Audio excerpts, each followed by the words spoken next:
Hello friends, what's going on? Welcome back to this channel, Football Therapy, with me, your host Jan. I hope you're doing well, mate. I genuinely really do hope that. I feel pretty crap still. Indeed, I'm still navigating this illness. Do not worry, it's not the big bad Rona, but I still feel pretty drained. But I'm gathering myself for this here video to talk to you about a bunch of things here today on Chelsea News. We're reflecting on a stellar performance from all the Chelsea boys in England versus Germany, talking about how Chelsea are still actually targeting Christopher Nkunku. Apparently, we're going to sign Dumfries and could even wrap it up in January.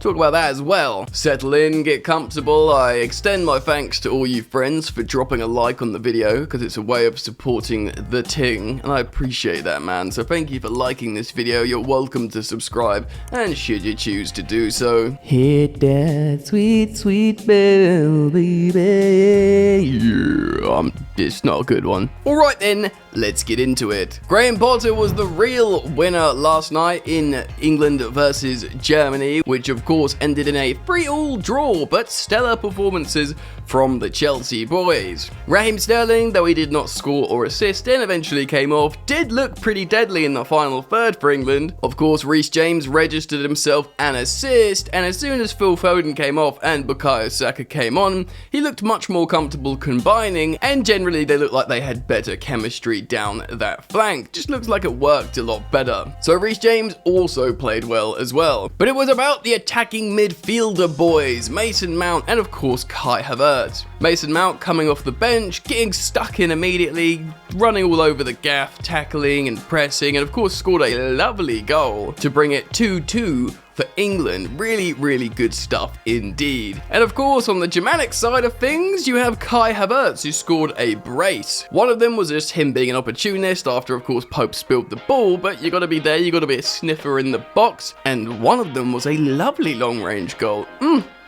Das ist gut, mein Bruder. And then you saw them both having a little giggle with each other in the tunnel afterwards, cause lest we forget, they've got their hardcore stands, Havertz and Mount, but in reality the players themselves are really good friends. Now this is an interesting talking point, ladies and gentlemen, because when Kai Havertz dropped into that second striker, number 10 position, that's when he did his best work. He felt free, he occupied the right spaces, and he affected the game offensively and scored the goals. This is something we've spoken about at length here on the channel Football Therapy, that his position in the Premier League in many ways is almost like a dying position, the second striker. I've compared it before to like the Dele Alli phenomenon when he was amazing at Tottenham for that 1 or 2 seasons, playing in behind Harry Kane as like a shadow striker, scored loads of goals and was just deadly. Now, I'm not saying Kai Havertz is Dele Alli, because if you look at Dele Alli right now playing in Turkey or wherever he is, and Kai Havertz starting for Germany, very different situations. I'm just talking about profile positionally, so maybe that's something that Graham Potter looks at moving forwards to get the best out of what is a superstar in Kai Havertz. Maybe if we're going to carry on playing Raheem Sterling as a left wing back to overload, the two forwards are Armando Broja playing as a conventional striker, and then you bring in Kai Havertz as that sort of shadow striker. And then Mason Mount can still play in his favoured sort of number 8 role in a 3-man midfield.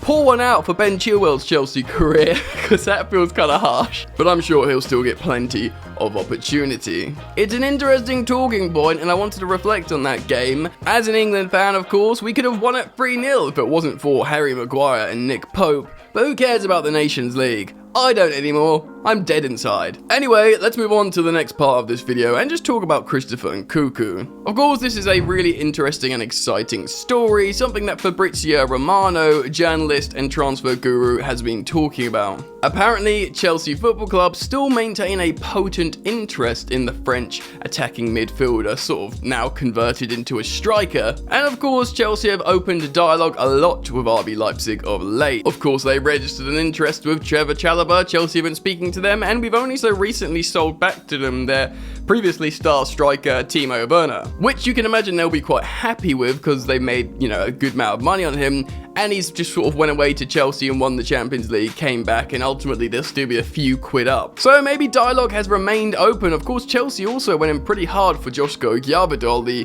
Croatian centre-back, who would cost a lot of money. Indeed, Chelsea have conversations with RB Leipzig quite a lot. So Christopher Nkunku is an exciting, high-octane player. He got himself into the starting French lineup pretty quickly, though I'm not sure if he's been in the starting lineup lately. I know Benzema's been out, Giroud's been starting, Giroud's very close to getting that, all-time goal scorer record, taking over Henry, although there is rumours that Giroud won't go to the World Cup, Benzema will, and that would be a cruel fate because that would probably be his last chance to get the record. Anyway, personally, Christopher Nkunku does excite me. Very high octane, very offensive and direct player. Not a big lump number 9, he's more of a sort of cloak and dagger striker. Maybe that would suit Graham Potter ball, who knows. The truth is, Romelu Lukaku's almost certainly not coming back.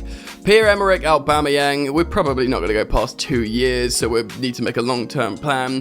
Bruyer's favoured. Kai Havertz might be a second striker. We probably could do with another guy who can play as an actual forward. You can imagine the likes of Hakim Ziyech will probably go, and we're yet to see what's going to happen long term with Christian Pulisic. Interesting stuff though. Make sure you comment your thoughts, feelings and opinions on Nkunku down in the comment section below as we move on and talk about Denzel Dumfries. So today we're going to cite Sport Witness, who are referencing Corriere dello Sport, talking about Denzel Dumfries to Chelsea. Of course, the Dutch Inter wingback coming to Chelsea. Now before we jump into this article, to me it kind of makes sense. Cesar Azpilicueta is not going to be turned to that often for a reliable option, and Chelsea have potent reliable options for the left wing-back position. Of course, we've got Ben Chilwell and Marc Cucurella, although Raheem Sterling seems to play wing-back in the game we've seen so far, and Cucurella can play left centre-back. But still, we do feel we're a little bit light on the right-hand side. Of course, we've got Reece Flames, the superstar, but we still feel like maybe Cesar Azpilicueta can't be relied on that much. Maybe Graham Potter will look to play Pulisic there, although we know he really doesn't like it. So you think, yeah, Denzel Dumfries would probably be a good purchase for Chelsea. Let's jump into the article and see what it's saying. On Monday, the Italian media got the ball rolling with the idea that Chelsea are interested in Denzel Dumfries for a January deal. The Dutchman has been a target for the Blues for a short while now, and an attempt was reportedly made last summer, only for the more important Wesley Fofana deal to take over. Now that Chelsea have the Frenchman, they can fully focus their attention on the Inter defender, with Corriere dello Sport on Monday claiming the idea was to secure a deal in January, to then leave the right back on loan in the Serie A side until the end of the campaign. It was believed the Premier League club was ready to put up a €50 million bid on the table to get the job done, and this is something Inter appear to be preparing themselves for. There's no panic of any sort, but Corriere dello Sport on Tuesday have a little bit of extra information on the matter, explaining that Dumfries continues to be in the sights of Chelsea regarding a January deal with the loan back, and they have identified a replacement in Wilfried Singo from Torino. Interesting, it probably means this deal is going to happen. Now, Inter have only just recently won the Scudetto in Serie A. You know, they've got big players, but they do have financial issues, I think, with financial fair play. They've got really rich owners, I think possibly Chinese owners, I can't remember where the company's from.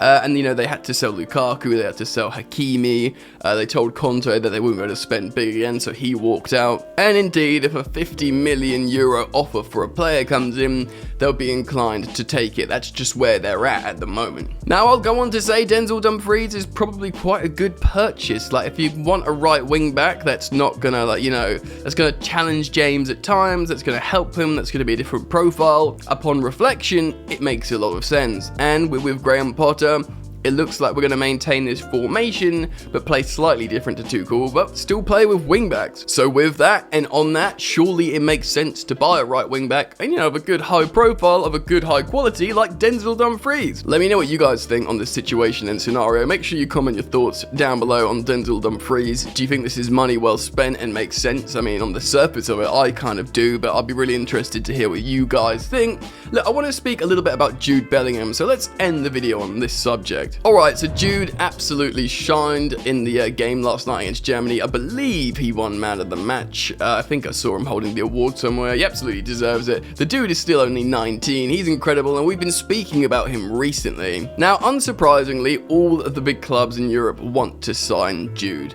Lots and lots of clubs are already trying to court him. Liverpool and Real Madrid reportedly have put the most work in to try and convince the youngster to come to Chelsea. Now, reports are suggesting from multiple platforms and journalists that Chelsea and Man United are of course interested, And somehow, I don't know how, Chelsea would be able to put together the most appealing financial package. Now, this coincides with what has been happening recently. Chelsea are just spending a lot of money and really throwing their weight around. I don't know how this works with financial fair play, like I've said before, but apparently Chelsea, I'm assuming with the new ownership, are in a strong financial position to get one up on other potential buyers and certain players. Though we did negotiate a good price for Wesley Fofana in the end, considering it's under 70 million and they wanted over 85. Chelsea is still spending a lot of money under the new owners. Marc Cucurella, that goes up to 62 million. That's mental. I mean, he's a great player. He could prove to be worth it. But on the surface of it, Chelsea are spending a lot of money. And it doesn't surprise me that they're trying to one-up, these potential buyers by saying, look, we'll put a better financial package. I guess more money up front, essentially. Less in bonuses. But in terms of convincing the player, apparently Liverpool and Real Madrid have done the most legwork. And ultimately, that's what it will come down to. Where does the player want to go? I've got a feeling he would end up at Liverpool, although Real Madrid certainly is alluring if he could complete the full regen of that midfield, Modric, Casemiro and Kroos to be completely regened to Tchouaméni, Camavinga and Bellingham. I mean, wow, that is a Galactico reboot if ever I've seen one. Though he might fancy the Premier League, and who knows, he might fancy London. We'll have to see what happens. I would absolutely love Bellingham at Chelsea. I think he's a superstar. But we'll have to see what happens. Again, I put it out to you guys. Sorry if I'm not so animated today. I am super sick still. Hopefully I'll feel better in the coming days. But I look forward to reading your comments on the subjects that we've spoken about in today's Chelsea news. So thank you for joining me, friends. Thank you for liking the video and subscribing. And I look forward to seeing you guys very, very soon. Peace. You ain't so tough with that bad boy talk. I'ma get it how I'm living, I'ma walk the walk. Outline my lines, I rap through thought. Body bag the verse, outlined in chalk. In my life seen trouble, hustle on the double. Silence on the trigger like my pick got a muzzle. Yo, chick like to guzzle, bad boy stay in trouble. I only love this paper, sorry I don't. I laugh me, baby.